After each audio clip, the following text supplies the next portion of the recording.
I know that a lot of you are using Wonderopolis, and there's been a lot of upgrades and new things to Wonderopolis, so I'm going to kind of go over those. Notice the picture on the front's different, and the way you navigate the page is a little different as well. So today's Wonder of the Day is how do you eat with chopsticks? So let's click on that Wonder of the Day. Same thing where we still have that opening video for us to watch. That'll come up in just a second. And so we have the video that kind of introduces us to what chopsticks are and how to use them in that video. Remember, about 1:29 for this one. But something new that's really nice on here is it actually has a listen feature, so the students can actually listen to the words being read to them. I'm going to go ahead and flip it up for just a second.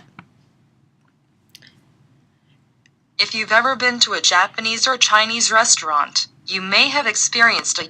And notice that, I'm going to close this up, that it's highlighting the words for you so that as they read and listen to the story, it goes along with them.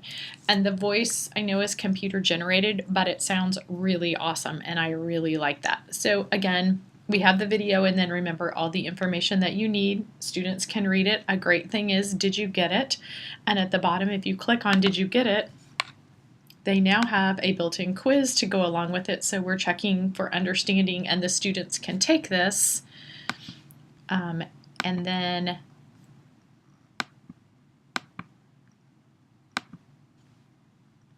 when they're done, it will give them the answers.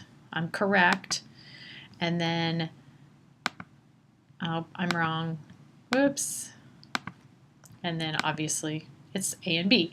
And then I can go to next, and it's going to get my results. I got a 2 out of 3 on it. So it'll give you the answer. So again, that's at the bottom. And then before you had to go to a different page to get some of the information, but notice, have you ever wondered here's some extra higher level thinking questions to use in the classroom. And I like the Wonder Gallery because it gives you some options for kids to make some connections, build that background knowledge like we like to in SciUp, especially if I've never seen chopsticks or how to eat with them. I actually have pictures. I've seen people do it and actually seeing how that food is held in there, as well as the video that showed me how to use the chopsticks. And then down below, they had as well the wonder words, and notice when I highlight over it, I get the definition, and when I'm on there, I'm highlighting the words. Notice there it is, an alloy.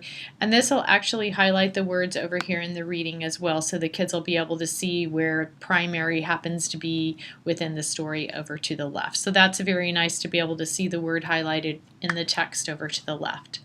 Try it out.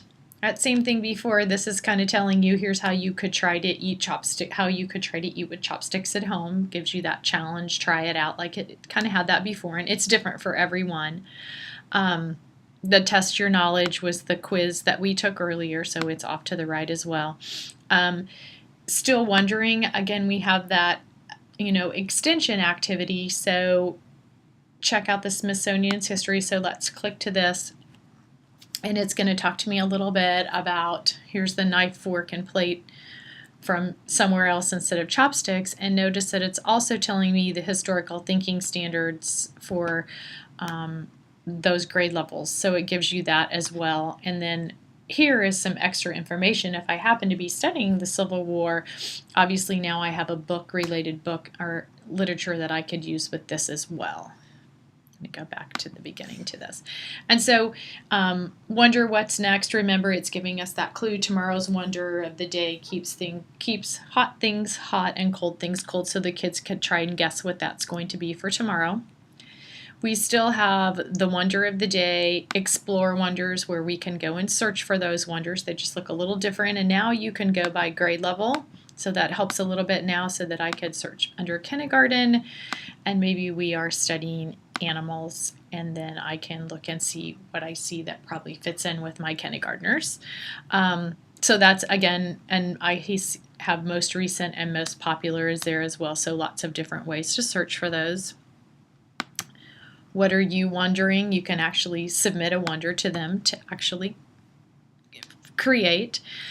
At the bottom is the Educator Sandbox, so I'm going to click on that. This is where I can go and look for resources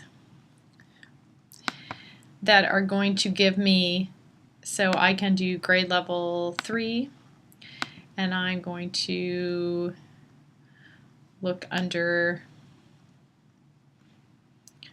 arts and drawing, and I'm going to go and see what's underneath there. And so I have a lot of different options for that if I'd like to. So that's in that educator sandbox. They have a Twitter. Actually, I tweeted out how wonderful they were, and they picked up my Twitter and put it on there, my tweet on there as well. So they have their blog posts going. Here's some things that are happening in some schools.